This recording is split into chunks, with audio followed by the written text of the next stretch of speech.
we're here in Gliwice, Poland. We're about a half an hour from the main site in Katowice, and we just finished up an incredible presentation by our friends at CFACT. Mark Morano's with me, Craig Rucker was also there. Incredible presentation and a pretty full room. What do you think that has to say about the people of Poland?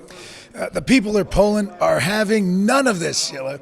They are doing everything they can not to welcome the United Nations, from putting up a cold display inside the conference center, from not having all the little niceties that other previous UN climate summits have had, and generally ignoring it, and as they should.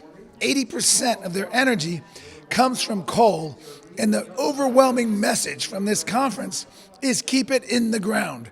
This conference wants to bury Poland, essentially, economically. You know, that's true. I was doing a little research because I came across the Greenpeace little demonstration site, and their big message here is phase out coal. It's like going to West Virginia or to Fort McMurray and saying phase out oil. And that's what they're doing here. And I think the Polish government is doing some top-tier Trump-level trolling by butting this conference right up against the museum to the industrial and coal history of the region.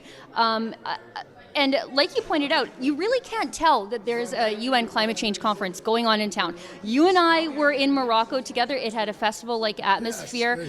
We were in Bonn, Germany, and there was lots of things that the public could do. There's absolutely none of that here. Yes, and no other country has hosted more UN climate summits. This is the third one in 10 years. I've been to all three. And the reason, I think one of the speakers here tonight said, if people are offering you money, we take it. They're trying to lure Poland in by bringing all this economic activity, the restaurants, the hotels. And so this is unprecedented. No other country's hosted anything close to three. And I think part of it is they're trying to bribe the Polish government. We will keep bringing you money if you support our agenda, but it's still not working. I think the Polish government is more than happy to take the money, but they're not playing the game. So you know what? Good for them. I wanted to ask you about your yellow vest. Yes. What impact do you think the anti-carbon tax protests happening in France right now, is that sort of a cloud that's hanging over the conference? Because, as you know, I can't go inside. Also, I want to thank you for having your event inside, because I've literally been outside all week. Finally warm, yes. We welcome all. Yes, wait, your question was about? Oh, the carbon tax protest. The carbon tax protest. It is now spreading, and there's actually mainstream media from the Associated Press on down are recognizing that it's putting a sort of a darkness over the conference. And they're talking about how this has to be navigated carefully. Many of these activists think they can wait it out. The problem is, I think it can only expand as they start implementing the Paris provisions. And it's best to call them climate taxes, because people don't understand how this happens. I think what they're going to try to do is wait it out, maybe even back off a little bit, as President Macron wants to do. And then eventually people will have high energy costs, and they're not going to be quite sure why. Kind of like when the cost of a good gets expensive, but you're not sure. But I don't know that they'll get away with that tactic. They are facing rebellion throughout Europe, Brazil, Australia, your own Canada. And I wouldn't be surprised if Eastern Europe are one of the leaders of this, because they have so much reliance on fossil fuels. They do not want to keep it in the ground.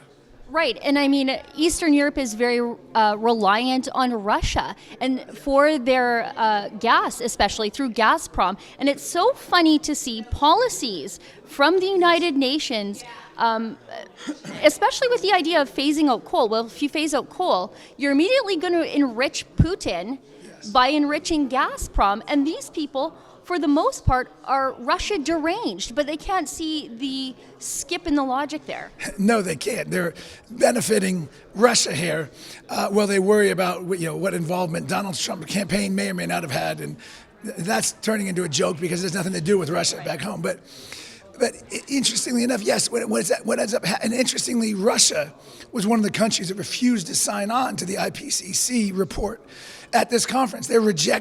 Major countries are now rejecting the IPCC at a UN summit. This is a wonderful development. This actually goes to Donald Trump's brilliant diplomacy, because at some point, China, Russia, Brazil, all these other countries are going to say, why are we in this when the United States isn't? And that's sort of what Donald Trump's hoping on. He's hoping for this breakup of this whole process. And the yellow vests and the carbon tax protests in Canada and the protests in Australia and the Brazilian foreign minister calling this a Marxist plot, the climate claims of the UN. This is all wonderful developments that no one could have foreseen 1 year ago. Yeah, it really is incredible. I think Trump has emboldened a lot of the Western world to stand up to the United Nations. Now, you touched on Brazil. Brazil is not going to be hosting next year's UN climate change conference. They've just backed away from that, and I'm a little disappointed because I do get shut out of these things, and I was sort of looking forward to being warm for a week. But who do you think is going to end up with it? Is it going to end up back in Germany by default? Well, my hope is it doesn't end up anywhere in Europe. But they usually will pick, what they'll most likely do, and we might actually know by tomorrow, is they'll pick a developing world country that needs cash and that wants any kind of tourism. So I wouldn't be surprised if it was another African nation or some other South American nation or even an Asian nation just to bring in the money. But on the other hand, they might just pick an old standby. It might be in Spain or somewhere like that. The UN likes to go to the exotic locations, but for strategic reasons, they've been keeping it in Europe because they're trying to keep this coalition together. And that's why Poland is now number 3 times they've held it here. You know, I'm hoping for somewhere warm. Now, I guess to wrap up our interview, what do you think is going to come from this climate change conference? Is it a lot more of nothing? Is it just wrangling about the Paris Accord and how to implement it and how to make the rebellious public accept it? Yeah, I expect nothing of substance except the fact that major countries rejected the IPCC report. There was a major darkness spread over the conference because of the Paris Yellow Vest revolt, which is what we're in solidarity with, solidarity here in Poland. And I think the future of America's involvement along with the Canadian protests, I think there's a sense of waiting it out at this point until the next U.S. election and until these Paris protests die down, and hopefully they don't spread along Europe. The UN hopes they don't spread around Europe. So this is a wait-and-see conference, and I think they're just going to be happy that it's over at this point. Great, Mark. Thanks for taking the time, and I'm so glad your voice held out through this interview. They've robbed me of my voice. They threatened me with jail for being a denier. Now they've taken my voice. So we'll recapture it. Great. I'm sure we'll run into you again at some point in the conference. Yes, thank you, Sheila. We're on the ground here in Katowice, Poland, covering the 24th annual UN Climate Change Conference. This is the coldest of the 3 UN climate change conferences that I've ever been to. Now, if you want to see all of our coverage or support our independent journalism, go to rebelun.com.